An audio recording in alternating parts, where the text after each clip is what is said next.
What does it take to cause the narcissist to lose their mind for a change? Well, in today's video, I'm giving you 10 things empaths can do to make the narcissist lose their mind. You don't want to miss this. Let's get started. Bright music. So let's talk about 10 things that empaths can do to cause the narcissist to lose their mind. But first, a word of warning. What I'm about to share with you applies to those of you who know you're not in jeopardy of being harmed. You know that you're safe, confident, and strong. It applies to those of you who are dealing with your average pain in the neck, the toxic human, otherwise known as the destructive narcissist. In other words, the empathy-impaired emotional manipulator who feels entitled to target and exploit others in any number of ways, the emotionally and psychologically abusive narcissist whose toxicity is problematic but isn't likely to stoop so low as to become violent. These strategies are not meant for those of you who are dealing with more high-spectrum and therefore dangerous narcissists. If you're dealing with someone who is likely to become violent in any way and may harm you or anyone else who's vulnerable, this video is not for you. Got it? Good. Now that that's out of the way, let's dive into the 10 things that empaths can do to make the narcissist lose their mind. Number 1, let them know you're onto them. Show them your attitude and your energy. Let your facial expression and the vibe you carry say it all. Done right, you're letting them know that you see right through them. And when they realize that you see through them, that you're onto them, that you know what's behind the mask, when they know that you know just how toxic, fragile, and inadequate they actually are, when they know that you know how fragile their ego is, how fragile their false sense of self is, and how fragile, inadequate, and inferior their fake phony facade really is, along with all the false bravado, or in the case of the covert narcissist, what complete and utter BS the ongoing and never ending victim story is, it's game over. And that alone can drive a narcissist insane. Number 2, remain completely non-reactive.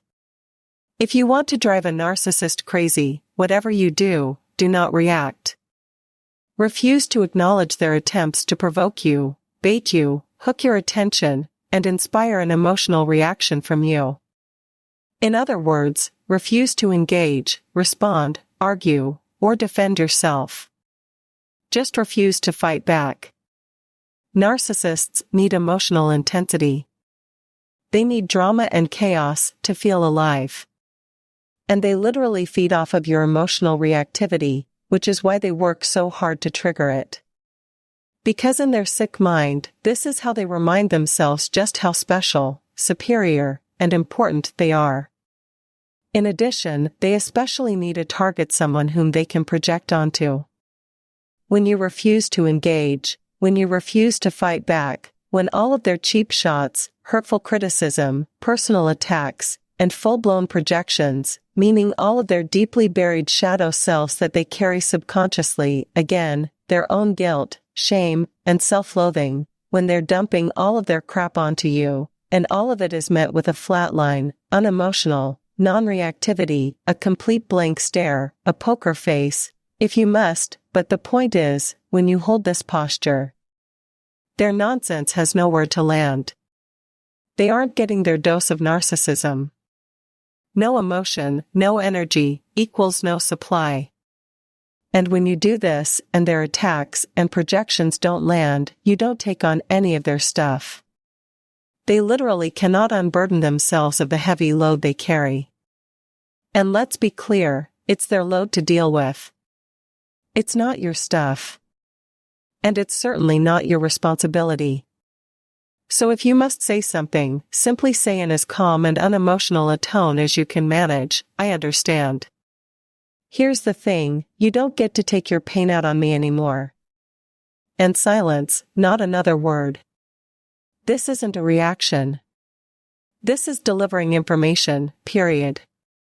So remember, narcissists need a chosen target, a human dumping ground, for the express purpose of unburdening themselves from their deeply buried, disowned shadow.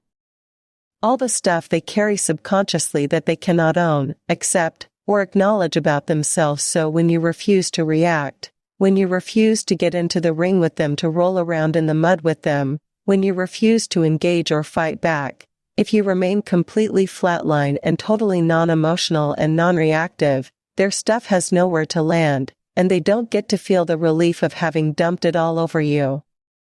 The result of this level of detached self-control and emotional maturity on your part is precisely how the narcissist learns the extent to which they're powerless over you. And nothing will drive a narcissist crazy, nothing will cause a narcissist to lose their mind faster than realizing they're powerless over you. Powerless to manipulate you, to affect you, to control you completely and utterly powerless. Number 3, radical honesty. Few things will drive a destructive narcissist crazy faster than the truth. Cold, hard facts, baby. In other words, being brutally honest to a fault. Trust me, I grew up surrounded by people of this type. I dated a bunch of them in my past life and even worked with a few in my previous career. And I can tell you, looking back, that the thing that drove them most nuts about me was my penchant for the truth, my tendency to speak my mind and call it as it is. It was fine for them to say whatever they wanted to, but nobody else gets to speak up or speak out. And here's a fun fact, the truth has a vibrational frequency 1,000 times more powerful than any lie ever will. That's why the truth wins every time. Maybe not immediately or instantaneously, but in the end, you can count on it. And those of us who carry this level of honesty in our field are highly disruptive and disturbing for the destructive narcissist. Even when we don't open our mouths, they can't quite put their finger on it, but something about us makes them very uncomfortable. It's the rise of truth in our field. Maybe not consciously, but on some level, they sense that frequency, and they don't like it. It threatens to expose them and all the lies they live by. So learn to use radical honesty to your advantage. The thing is, narcissists are so comfortable with lies and deception that this level of honesty is completely foreign to them. And it causes them to squirm in ways that can be fascinating to watch. Don't forget that narcissists are highly manipulative and have a very fragile sense of self. When you stop telling them what they want to hear and instead start telling them the cold, hard truth, what no one else has the strength or courage to say to their face, in particular when they backed themselves into a corner, they'll likely disappear fast. And in my opinion, that's a very good thing. Can you imagine something as simple as the truth being that powerful? A mentor of mine used to say, "The truth is always good enough." Words I will live by forever. Number 4, treat them with indifference. Treating a destructive narcissist with a healthy dose of indifference will drive them absolutely mad.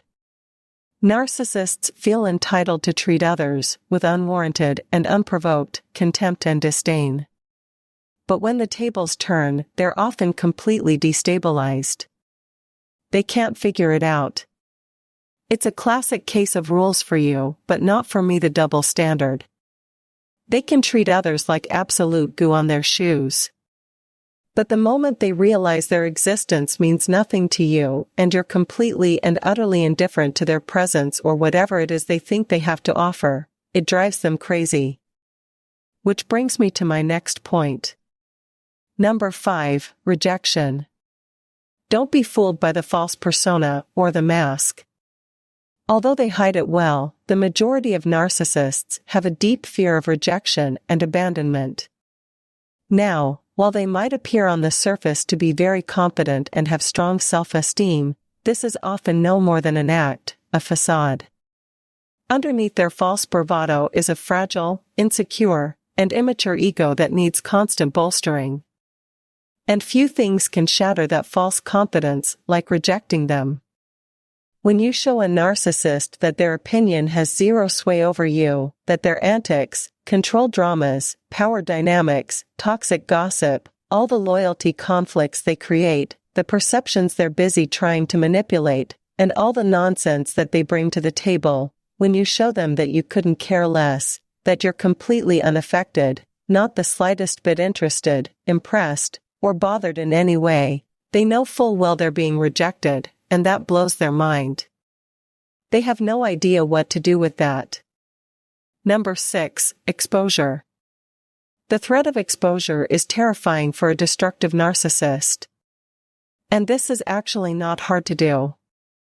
All you have to do is put them on the spot in front of others. Now, this might take some strength and courage on your part that you've yet to develop, but assuming you're safe and you're feeling strong and relatively bulletproof, putting the narcissist on the hot seat, especially in front of others, can be very effective. For example, you can easily do this by exposing their toxic gossip for what it is. Just say something like, "Yeah, that's none of my business," or, "That sounds like a personal problem. Perhaps you should keep that to yourself." And then not another word. You've highlighted their behavior for what it is. There's nothing more to say. Other options could be exposing their obvious incompetence, the extent to which they exaggerate, or calling them out when they're being passive-aggressive. Like, for example, "Did you just roll your eyes at me? Interesting. It's good to know."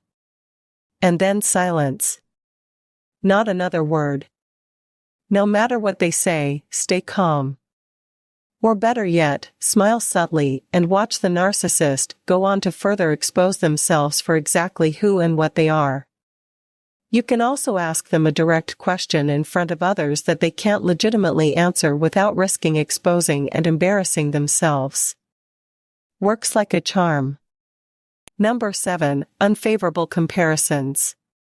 No one suffers from comparisonitis more than a person with a destructive narcissistic personality pattern. Life for them is a constant, non-stop, never-ending competition in which they must come out on top or win at all costs.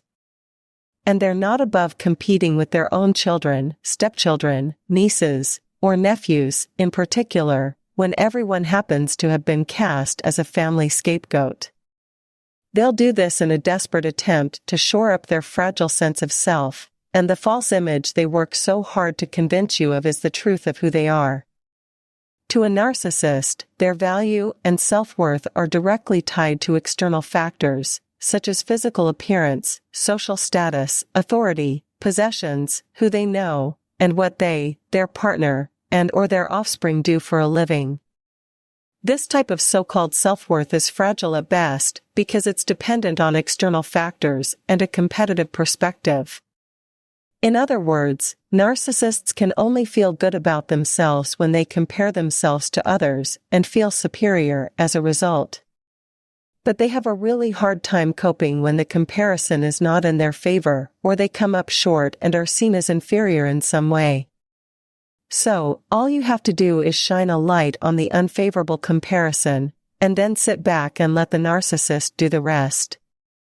Remember, a fundamental narcissistic trait is viewing themselves as superior, above others, and therefore entitled to special treatment, privileges, or favor as a result.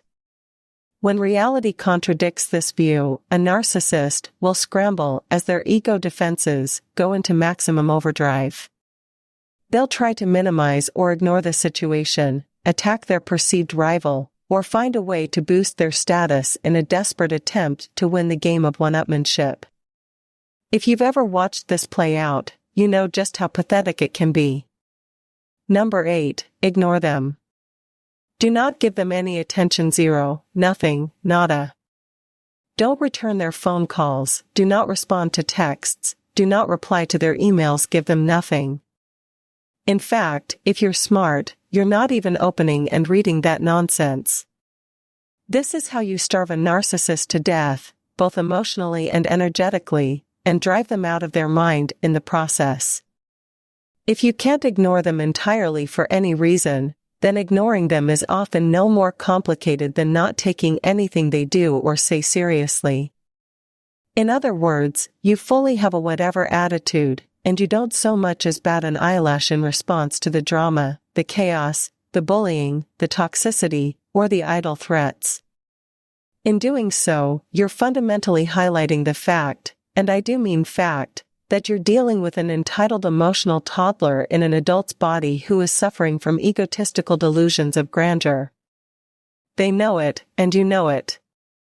By ignoring their grandiose stories and all the virtue signaling that they do all day, their ego takes a huge hit. They aren't succeeding in manipulating and controlling you or your perception, and therefore they lose. And on that note, number 9, get happy. Seriously, if you want to drive a narcissist crazy, any narcissist in your life, no matter who they are, find a way to become the happiest person you know. Legitimately, genuinely, authentically happy, really happy, and at peace. Make the decision to start living your best life as your best self, whatever you have to do to get there, and let the narcissist eat their heart out when you do. I promise you, they will. What most people don't realize is that happiness is a choice, and you can choose it. Now, admittedly, this may take some work on your part, in particular if you've been narcissistically abused and have yet to begin your healing and recovery work. But I promise you this, if you take the focus off of the narcissist and instead pour all of your time, energy, attention, and resources into your own healing and recovery process, you can become the happiest, healthiest person you know. How do I know? I've done it, and I help others do it every day. And here's what I know for sure: when you are busy living a good life, genuinely happy, seriously productive, thriving, feeling good, doing well, minding your own business, just doing your thing, and the narcissists can see even from a distance just how good life has become for you without them, they know you're not the least bit curious about them, what they've got going on, what they're up to, or who they're doing it with, because you're just too darn happy to notice or care. That, probably more than anything else, will cause a narcissist to lose their mind. And if you want help with that, go to tammymcoaching.com, click on Programs and Reviews, and learn how you can become the happiest person you know. Number 10, establish and maintain no contact. When you establish and maintain no contact with a narcissist, especially over the long term, what you're really demonstrating is that you've given up on them entirely. You've closed the door and walked away for good. This is not a negotiation, and it's definitely not a game. It's absolute and complete detachment on all levels. Absolute and complete disinterest on all levels. I couldn't care less. I love me more, and you are dead to me, period. No attention, no energy, no care, no concern, no narcissistic supply, which boils down to no contact. And for the record, this doesn't make you bad, wrong, heartless, or unfeeling.